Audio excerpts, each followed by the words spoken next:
Break के बाद फिर स्वागत है। देश की उच्च शिक्षा व्यवस्था से जुड़ा एक बड़ा सवाल इन दिनों हर कैंपस, हर बहस और हर चर्चा का हिस्सा बन चुका है। बात हो रही है विश्वविद्यालय अनुदान आयोग यानी कि यूजीसी के नए नियमों की, जिनका नाम है promotion of equity in higher education institution regulation 2026, जो 13 जनवरी से लागू हुए। हालांकि इस नियम पर फिलहाल सुप्रीम कोर्ट ने रोक लगा दी है। इन नियमों का घोषित उद्देश्य बेहद साफ है, किसी भी शिक्षण संस्थान में जाति, धर्म, लिंग, जन्म स्थान, विकलांगता या किसी भी आधार पर होने वाले भेदभाव को खत्म करना। सुनने में यह मकसद बिल्कुल सही और जरूरी लगता है, लेकिन जैसे ही नियम लागू हुए सवाल भी उठने लगे। कुछ लोगों को आशंका हुई कि कहीं यह व्यवस्था भेदभाव खत्म करने की बजाय किसी तरह नए तरह के भेदभाव का रास्ता न खोल दे। इन्हीं चिंताओं के बीच केंद्रीय शिक्षा मंत्री धर्मेंद्र प्रधान सामने आए और उन्होंने साफ शब्दों में कहा कि इन नियमों का किसी भी तरह से दुरुपयोग नहीं होने दिया जाएगा। उनका कहना है कि कोई भी व्यक्ति इन प्रावधानों का इस्तेमाल किसी के खिलाफ अत्याचार या उत्पीड़न के लिए नहीं कर पाएगा।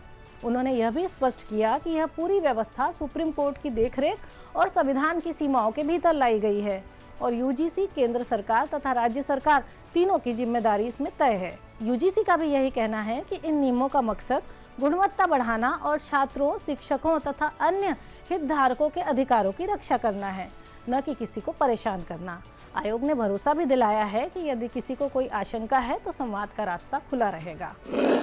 मैं एक बात बहुत विनम्रता से आश्वस्त करना चाहता हूं, किसी को उत्पीड़न होने नहीं दिया जाए, कोई भेदभाव नहीं होगा, कोई डिस्क्रिमिनेशन के नाम पे किसी को भी मिसयूज करने का अधिकार नहीं रहेगा। इसमें यूजीसी हो, भारत सरकार हो या राज्य सरकार हो, इसकी दायित्व रहेगी। मैं आश्वस्त करता हूं, उसको जो व्यवस्था हुई है, भारत की कुछ भी व्यवस्था हो, संविधान की परिधि के अंदर होगा। और ये जो विषय आई है, ये तो सुप्रीम कोर्ट की निगरानी में व्यवस्था है। इसमें आश्वस्त मैं फील करना चाहता हूँ, किसी के ऊपर भी अत्याचार या किसी को भी भेदभाव नहीं किया जाएगा। लेकिन दूसरी तरफ इस भरोसे के बावजूद विवाद गहराता चला गया और मामला सुप्रीम कोर्ट तक पहुंच गया। गुरुवार को सुप्रीम कोर्ट ने यूजीसी के इन नियमों को चुनौती देने वाली याचिकाओं पर सुनवाई करते हुए केंद्र सरकार और यूजीसी को नोटिस जारी करा और फिलहाल इन नियमों पर रोक लगा दी।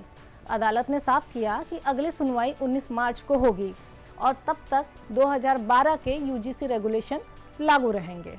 कुल मिलाकर यूजीसी के नए नियम सच में कैंपस को ज़्यादा सुरक्षित, सम्मान और समावेशी बना पाएंगे या फिर उठ रही आशंकाओं को दूर करने के लिए इनमें और स्पष्टता, संतुलन और भरोसे की जरूरत पड़ेगी।